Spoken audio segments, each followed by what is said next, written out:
Hi hello ನಮಸ್ತೆ, ನಾನು ರಾಜು ಅಷ್ಟೇ. ನೀವು ನೋಡ್ತಾ ಇದ್ದೀರಾ centre point Kannada YouTube channel. ವಾರದ ವಿಶೇಷ ಕಾರ್ಯಕ್ರಮಕ್ಕೆ ಮತ್ತೊಮ್ಮೆ ಸ್ವಾಗತ. 2019ರಲ್ಲಿ ಯಡಿಯೂರಪ್ಪನವರು 4ನೇ ಬಾರಿ ಮುಖ್ಯಮಂತ್ರಿಯಾಗಿ ಅಧಿಕಾರವನ್ನ ಸ್ವೀಕಾರ ಮಾಡ್ತಾರೆ. ಜೊತೆಗೆ ಅನೇಕ ಗೊಂದಲಗಳ ನಡುವೆ, ಹೈಕಮಾಂಡ್ ಒತ್ತಡದ ನಡುವೆ 2021 ಜುಲೈ 26ರಂದು ಯಡಿಯೂರಪ್ಪನವರು ತಮ್ಮ ಗಾದೆಗೆ ರಾಜೀನಾಮೆಯನ್ನು ಕೊಟ್ಟು ಹೊರಗೆ ಬರ್ತಾರೆ. ಅದಾದ ನಂತರ ಯಾವೆಲ್ಲ ಬೆಳವಣಿಗೆ ಆಯಿತು ಅವೆಲ್ಲವೂ ಕೂಡ ನಿಮಗೆ ತಿಳಿದಿದೆ ಆಗಿದೆ. 2021 ಜುಲೈ 26ರಂದು ಮುಖ್ಯಮಂತ್ರಿ ಗಾದಿಗೆ ಯಡಿಯೂರಪ್ಪನವರು ರಿಸೈನ್ ಮಾಡೋ ಮುನ್ನ ಅನೇಕ ಗೊಂದಲಗಳಾದವು. ಯಡಿಯೂರಪ್ಪನವರು ರಿಸೈನ್ ಮಾಡಿದ್ರೆ, ಯಡಿಯೂರಪ್ಪನವರನ್ನ ಮುಖ್ಯಮಂತ್ರಿ ಗಾದಿಯಿಂದ ಇಳಿಸಿದ್ರೆ ಮತ್ತೆ ಅವರ ಸ್ಥಾನದಲ್ಲಿ ಯಾರು ಬಂದು ಕೂರ್ತಾರೆ ಎನ್ನುವ ಅನೇಕ ಗೊಂದಲಗಳ ನಡುವೆ ನಮ್ಗೆ ಯಾರಿಗೂ ಕಣ್ಣಿಗೆ ಕಾಣದಂತ ಅನೇಕ ಹೆಸರುಗಳು ಕಂಡು ಬಂದವು. ಅದರಲ್ಲಿ ಆರ್ ಅಶೋಕ್ ಆಗಿರ್ಬೋದು, ಸುರೇಶ್ ಕುಮಾರ್ ಅವರಾಗಿರ್ಬೋದು, ನಿರಾಣೆ ಅವರಾಗಿರ್ಬೋದು, ಸಿಟಿ ರವಿ ಆಗಿರ್ಬೋದು, ಬಸವರಾಜ ಬೊಮ್ಮಾಯಿ ಆಗಿರ್ಬೋದು, ಹೀಗೆ ಅನೇಕರ ಹೆಸರು ಕೂಡ ಕೇಳಿ ಬಂದಿದ್ವು. ಜೊತೆಗೆ ಯತ್ನಾಳ್ ಅವರ ಹೆಸರು ಕೂಡ ಕೇಳಿ ಬಂದಿತ್ತು. ಇವೆಲ್ಲ ಗೊಂದಲಗಳ ನಡುವೆ ಯಡಿಯೂರಪ್ಪನವರು ಪದೇ ಪದೇ ಹೈಕಮಾಂಡ್ ನ ಜೊತೆ ನೇರವಾಗಿ ಸಂಪರ್ಕದಲ್ಲಿದ್ರು. ಜೊತೆಗೆ JP ನಡ್ಡಾ ಆಗಿರ್ಲಿ, ಅಮಿತ್ ಶಾ ಆಗಿರ್ಲಿ, ಮೋದಿ ಅವರಾಗಿರ್ಲಿ, ಅವರು ಸತತ ಸಂಪರ್ಕವನ್ನ ಇಟ್ಕೊಂಡಿದ್ರು. ಯಾರ ಜೊತೆ ಅಂದ್ರೆ ಅದು ಯಡಿಯೂರಪ್ಪನವರ ಜೊತೆ. ಏನಾದ್ರೂ ಯಡಿಯೂರಪ್ಪನವರು ಮನನೊಂದು ರಿಸೈನ್ ಮಾಡಿ ಏನಾದ್ರೂ ಬೇರೆ ಪಕ್ಷವನ್ನ ಕಟ್ಟಿದ್ರೆ, ಅಥವಾ ಏನಾದ್ರೂ ಗೊಂದಲವಾಗಿ ಏನಾದ್ರೂ ಬಿಜೆಪಿ ಪಕ್ಷ 2 ಹೋಳಾದ್ರೆ ಅದು ಮುಂಬರುವ ಚುನಾವಣೆ ಅಂದ್ರೆ 2023ಕ್ಕೆ ಬರುವಂತಹ ಚುನಾವಣೆಯಲ್ಲಿ ದೊಡ್ಡ ಹೊಡೆತ ಆಗುತ್ತೆ ಅನ್ನೋ ದೃಷ್ಟಿಯಲ್ಲಿ ಕೇಂದ್ರದ ಹೈಕಮಾಂಡ್ ನಾಯಕರು BSY ಅವರನ್ನ ಮನವೊಲಿಸುವ ಒಂದು ತಂತ್ರಕ್ಕೆ ಮುಂದಾಗಿದ್ರು. ಹೇಗಾದ್ರೂ ಮಾಡಿ ಸಮಾಧಾನದಿಂದ ಯಡಿಯೂರಪ್ಪನವರನ್ನ ಗಾದಿಯಿಂದ ಕೆಳಗಿಳಿಸಬೇಕು ಎನ್ನುವ ನಿರ್ಣಯಕ್ಕೆ ಹೈಕಮಾಂಡ್ ಬಂದಾಗಿತ್ತು. ಆದ್ರೂ ಕೂಡ ಯಡಿಯೂರಪ್ಪನವರು ಮುಖ್ಯಮಂತ್ರಿ ಗಾದಿಯಿಂದ ಇಳಿಲಿಕ್ಕೆ ತಯಾರಿದ್ರೆ ಹೊರತು ಷರತ್ತನ್ನ ವಿಧಿಸಿದ್ರು. 3 ಷರತ್ತುಗಳನ್ನು ಅವರು ವಿಧಿಸಿದ್ರು. ಯಾಕಂದ್ರೆ ಕೇಳಿ ಬಿಜೆಪಿಯನ್ನ ದಕ್ಷಿಣ ಭಾರತದಲ್ಲಿ ಅಧಿಕಾರಕ್ಕೆ ತಂದಂತ ಒಂದು ಹೆಗ್ಗಳಿಕೆ ಯಾರಿಗಿದೆ ಅಂದ್ರೆ ಅದು ಯಡಿಯೂರಪ್ಪನವರಿಗೆ ಸಲ್ಲತ್ತೆ. ಯಡಿಯೂರಪ್ಪನವರು, VS ಆಚಾರ್ಯ ಅವರು, ಅನಂತಕುಮಾರ್ ಅವರು, ಹೀಗೆ ಅನೇಕರು, ಜೊತೆಗೆ ಈಶ್ವರಪ್ಪನವರು, ಹೀಗೆ ಅನೇಕರು ಸುಮಾರು 3-4 ದಶಕಗಳ ಕಾಲ ಪ್ರಯತ್ನ ಪಟ್ಟು ಬಿಜೆಪಿಯನ್ನ ದಕ್ಷಿಣ ಭಾರತದಲ್ಲಿ ಅಧಿಕಾರಕ್ಕೆ ತಂದ ಹೆಗ್ಗಳಿಕೆ ಯಡಿಯೂರಪ್ಪನವರಿಗೆ ಇರುತ್ತೆ. ಹಾಗಾಗಿ ಯಡಿಯೂರಪ್ಪನವರು ಏನಾದ್ರು ಮಾತಾಡಿದ್ರೆ ಅದಕ್ಕೆ ತಕ್ಕದಾದಂತ ಗೌರವ ಬೆಲೆ ಕೊಡುತ್ತೆ ಎನ್ನುವ ನಂಬಿಕೆ ಇಬ್ಬರಲ್ಲಿ ಇತ್ತು. ಯಾಕಂದ್ರೆ ಒಂದು ಯಡಿಯೂರಪ್ಪನವರಿಗೂ ಕೂಡ ಇತ್ತು, ನನ್ನ ಮಾತನ್ನ ಹೈಕಮಾಂಡ್ ಕೇಳುತ್ತೆ. ಆದ್ರೆ ವಯೋಸಹಜ ಕಾರಣದಿಂದಾಗಿ ನನ್ನನ್ನ ಮುಖ್ಯಮಂತ್ರಿ ಗಾದಿಂದ ಇಳಿಸುವಂತ ನಿಟ್ಟಿನಲ್ಲಿ ಹೈಕಮಾಂಡ್ ನಿರ್ಧಾರವನ್ನ ಕೈಗೊಂಡಿದೆ ಎನ್ನುವ ಬಲವಾದ ನಂಬಿಕೆ ಯಡಿಯೂರಪ್ಪನವರಿಗೆ ಇದ್ದಿತ್ತು.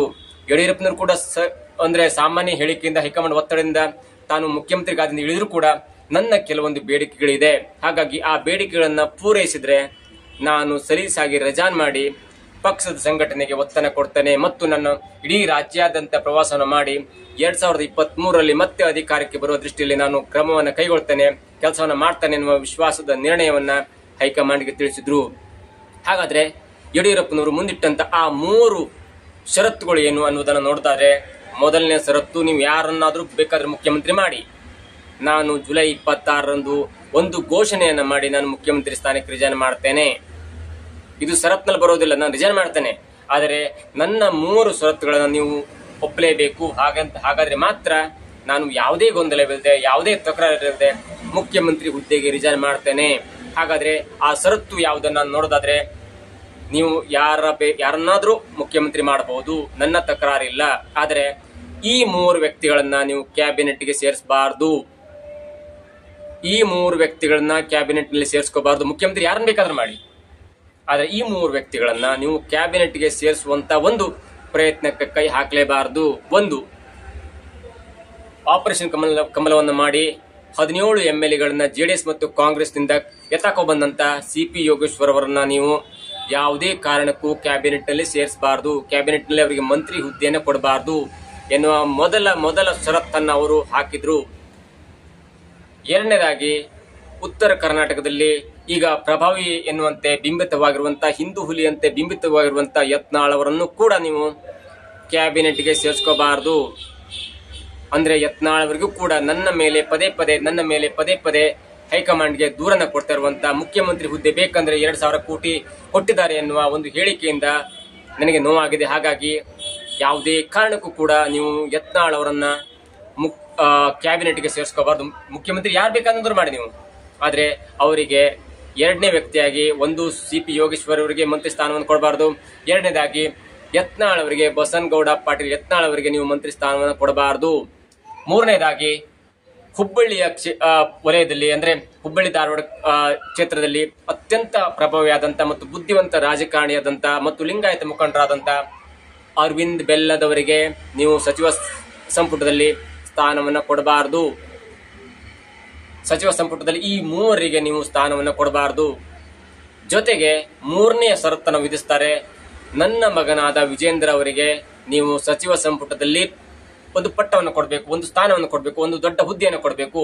ನೋಡಿ ಹೇಗಿದೆ ಯಡಿಯೂರಪ್ಪನವರು ಹೈಕಮಾಂಡ್ಗೆ ಕೊಟ್ಟಂತ ಒಂದು ಷರತ್ತು. ಒಂದು ನೀವು ಯಾರನ್ನು ಬೇಕಾದ್ರೂ ಮುಖ್ಯಮಂತ್ರಿ ಮಾಡಬಹುದು, ಆದರೆ ಈ ಮೂವರನ್ನ ನೀವು ಸಚಿವ ಸಂಪುಟಕ್ಕೆ ಸೇರಿಸ್ಕೋಬಾರದು. ಎರಡನೇದಾಗಿ ನನ್ನ ಮಗನಾದಂತ ವಿಜೇಂದ್ರ ಅವರಿಗೆ ನೀವು ಸಚಿವ ಸಂಪುಟದಲ್ಲಿ ದೊಡ್ಡದಾದ ಹುದ್ದೆಯನ್ನು ಕೊಡಬೇಕು. ಮೂರನೇದಾಗಿ ಮತ್ತೊಂದು ಷರತ್ತನ್ನು ಹೇಳ್ತಾರೆ. ಅದು ಯಾವುದಂದ್ರೆ ನನ್ನ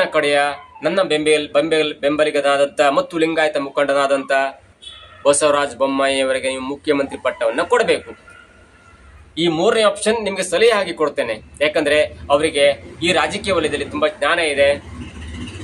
ಅವರಿಗೆ ಲಿಂಗಾಯತ ಮುಖಂಡ ಎನ್ನುವ ಹಣೆಪಟ್ಟಿ ಕೂಡ ಇದೆ ಮತ್ತು ಅವರ ತಂದೆಯವರು ಕೂಡ ಮುಖ್ಯಮಂತ್ರಿ ಆಗಿರ್ತಾರೆ. ಹಾಗಾಗಿ ಈ ಮೂರು ಷರತ್ತನ್ನು ಒಪ್ಪಿದರೆ ನಾನು ಮುಖ್ಯಮಂತ್ರಿ ಹುದ್ದೆಗೆ ರಿಜೈನ್ ಮಾಡ್ತೇನೆ ಮತ್ತು ಯಾವುದೇ ಕಾರಣಕ್ಕೂ ನಾವು ಪಕ್ಷದಲ್ಲಿ ಗೊಂದಲವನ್ನ ಏರ್ಪಾಡು ಮಾಡುವಂತ ಕ್ರಮವನ್ನ ನನ್ನ ಬೆಂಬಲಿಗರಾಗ್ಲಿ ಮತ್ತು ನನ್ನ ಬೆಂಬಲಕ್ಕೆ ನಿಂತಿರುವಂತಹ ಮಠಾಧೀಶರಾಗ್ಲಿ ಯಾವುದಕ್ಕೂ ಕೂಡ ನಾನು ಸೊಪ್ಪು ಹಾಕ್ಲಿಕ್ಕೆ ಕೊಡೋದಿಲ್ಲ. ನನ್ನ ಪರವಾಗಿ ನಿಲ್ಬೇಕು, ಬಿಜೆಪಿ ಪರವಾಗಿ ನಿಲ್ಬೇಕು ಎನ್ನುವ ಮನವಿಯನ್ನ ಮಾಡ್ತೇನೆ ಎನ್ನುವ 3 ಷರತ್ತನ್ನ ಬಿಜೆಪಿ ಹೈಕಮಾಂಡ್ ಮುಂದೆ ಇಟ್ಟಿದ್ರು. ನೋಡಿ, ಮೊದಲನೇದಾಗಿ ಮುಖ್ಯಮಂತ್ರಿ ಯಾರನ್ನಾದ್ರೂ ಮಾಡಬಹುದು, ಆದ್ರೆ ಈ ಮೂವರನ್ನ ಯತ್ನಾಳ್, ಸಿಪಿ ಯೋಗೇಶ್ವರ್ ಮತ್ತು ಅರವಿಂದ್ ಬೆಲ್ಲದವರನ್ನ ನೀವು ಸಚಿವ ಸಂಪುಟಕ್ಕೆ ಸೇರಿಸ್ಕೋಬಾರದು. ಎರಡನೇದಾಗಿ ನನ್ನ ಪುತ್ರರಾದಂತ ವಿಜೇಂದ್ರ ಅವರನ್ನ ಸಚಿವ ಸಂಪುಟಕ್ಕೆ ಸೇರಿಸಿಕೊಂಡು ಅವರಿಗೆ ಒಳ್ಳೆಯ ಹುದ್ದೆಯನ್ನು ಕೊಡಬೇಕು.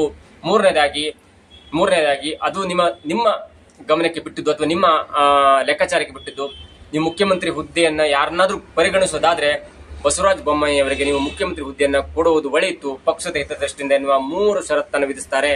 ಅದಾದ ನಂತರ ಹೈಕಮಾಂಡ್ ಕೂಡ ಯಡಿಯೂರಪ್ಪನವರ ಜೊತೆ ಮಾತಾಡಿ, ಓಕೆ, ನಿಮ್ಮ ಎರಡು ಸಲಹೆಯನ್ನ 2 ಷರತ್ತನ್ನ ಒಪ್ತೇವೆ, ಅದು ಈ ಮೂರನ್ನು ನಾವು ಸಚಿವ ಸಂಪುಟಕ್ಕೆ ಸೇರಿಸಿಕೊಳ್ಳಲ್ಲ, ಜೊತೆಗೆ ನಿಮ್ಮ ಕಟ್ಟ ಅನ್ಯಾಯದಂತ ನಿಮ್ಮ ಸಲಹೆಗಾರರಾದಂತಹ ಬಸವರಾಜ ಬೊಮ್ಮಾಯಿ ಅವರಿಗೆ ಮುಖ್ಯಮಂತ್ರಿ ಪಟ್ಟವನ್ನು ಕಟ್ತೇವೆ.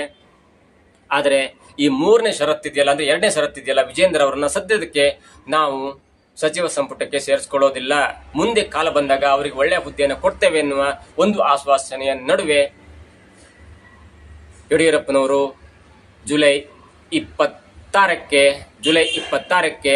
ತಮ್ಮ ಹುದ್ದೆಗೆ 4ನೇ ಬಾರಿ ಮುಖ್ಯಮಂತ್ರಿ ಆಗಿದ್ದಂತ ಯಡಿಯೂರಪ್ಪನವರು ತಮ್ಮ ಮುಖ್ಯಮಂತ್ರಿ ಸ್ಥಾನಕ್ಕೆ ಜುಲೈ 26ರಂದು ರಾಜೀನಾಮೆಯನ್ನ ಕೊಟ್ಟು ಹತ್ಕೊಂಡು ಒಂದು ಘೋಷಣೆಯನ್ನ ಮಾಡಿ ರೈತರಿಗೆ ಪ್ರತಿ ವರ್ಷ 4,000 ಅಮೌಂಟ್ ಅನ್ನ ಕೊಡೋದಾಗಿ ಒಂದು ಹೇಳಿಕೆಯನ್ನು ಕೊಟ್ಟು ಹತ್ತುಕೊಂಡು ನಾನು ಪಕ್ಷವನ್ನು ಕಟ್ಟಿದ್ದೇನೆ, ನನಗೆ ಬಿಜೆಪಿ ಕೂಡ ಒಳ್ಳೆಯ ಸಪೋರ್ಟ್ ಅನ್ನು ಮಾಡಿದೆ, ಆದರೆ ವಯೋಸಹಜ ಕಾರಣದಿಂದ ನನ್ನ ಮುಖ್ಯಮಂತ್ರಿ ಸ್ಥಾನಕ್ಕೆ ರಿಜೈನ್ ಮಾಡಬೇಕಾಗಿತ್ತು ಎನ್ನುವ ಕಾರಣಕ್ಕಾಗಿ ಹತ್ಕೊಂಡು ತಮ್ಮ ಹುದ್ದೆಗೆ ರಾಜೀನಾಮೆಯನ್ನು ಕೊಟ್ಟು ಹೊರಗೆ ಬರ್ತಾರೆ. ಅದಾದ ನಂತರ ಬಸವರಾಜ ಬೊಮ್ಮಾಯಿ ಅವರು ಕೇಂದ್ರದ ಹೈಕಮಾಂಡ್ ಜೊತೆ, ಅಂದ್ರೆ ಬಸವರಾಜ ಬೊಮ್ಮಾಯಿ ಅವರು ಮುಖ್ಯಮಂತ್ರಿಯಾಗಿ ಜುಲೈ 28ಕ್ಕೆ ಅಧಿಕಾರವನ್ನು ಸ್ವೀಕಾರ ಮಾಡ್ತಾರೆ. ಅಂದ್ರೆ ಜುಲೈ 26ಕ್ಕೆ ಯಡಿಯೂರಪ್ಪನವರು ಮುಖ್ಯಮಂತ್ರಿಯಾಗಿ ರಿಜೈನ್ ಮಾಡ್ತಾರೆ. ಅದೇ 2 ದಿನಗಳ ನಂತರ ಜುಲೈ 28ಕ್ಕೆ ಅಂದ್ರೆ 2021 ಜುಲೈ 28ಕ್ಕೆ ಬಸವರಾಜ ಬೊಮ್ಮಾಯಿ ಅವರು ಮುಖ್ಯಮಂತ್ರಿಗೆ ಅಧಿಕಾರವನ್ನು ಸ್ವೀಕಾರ ಮಾಡ್ತಾರೆ. ಆ ನಂತರ ಅವರು ನೇರವಾಗಿ ಹೈಕಮಾಂಡ್ ಮೀಟ್ ಮಾಡಿ ವಿಜೇಂದ್ರ ಅವರಿಗೆ ಸಚಿವ ಸಂಪುಟದಲ್ಲಿ ಸ್ಥಾನವನ್ನ ಕೊಡಿಸುವ ನಿಟ್ಟಿನಲ್ಲಿ ತುಂಬಾ ಪ್ರಯತ್ನ ಪಡ್ತಾರೆ. ಅದು ಕೊನೆಗೆ ಆಗೋದಿಲ್ಲ ಬಿಡಿ. ಅದಾದ ನಂತರ ಮತ್ತೆ 2023ರಲ್ಲಿ ಬಿಜೆಪಿ ಹೀನಾಯವಾಗಿ ಸೋಲತ್ತೆ. ಅದಾದ ನಂತರ ಕೆಲವು ತಿಂಗಳ ನಂತರ ವಿಜೇಂದ್ರ ಅವರಿಗೆ ಈ ಹಿಂದೆ ಕೊಟ್ಟ ಮಾತಿನಂತೆ ಬಿಜೆಪಿಯ ರಾಜ್ಯ ಅಧ್ಯಕ್ಷ ಸ್ಥಾನವನ್ನು ಕೊಡುತ್ತೆ.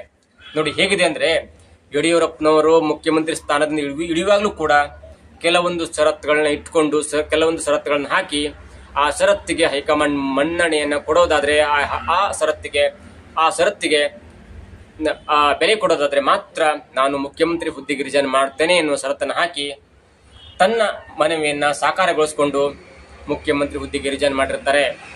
ಯಾಕೆ ಈ ಮೂವರನ್ನ ಸಚಿವ ಸಂಪುಟದಿಂದ ಹೊರಗಿಟ್ರು ಎನ್ನುವುದು ಈಗ ಒಂದೊಂದು ಹೊರಗೆ ಬರ್ತಾ ಇದೆ. ಯಾಕಂದ್ರೆ ಈ ಮೂವರು ಕೂಡ ವಿಜೇಂದ್ರ ಅವರ ವಿರುದ್ಧವಾಗಿ, ಯಡಿಯೂರಪ್ಪನವರ ವಿರುದ್ಧವಾಗಿ ಕತ್ತಿ ಮಸೀತಾನೆ ಬರ್ತಾ ಇದ್ರು. ಸಿಪಿ ಯೋಗೇಶ್ವರ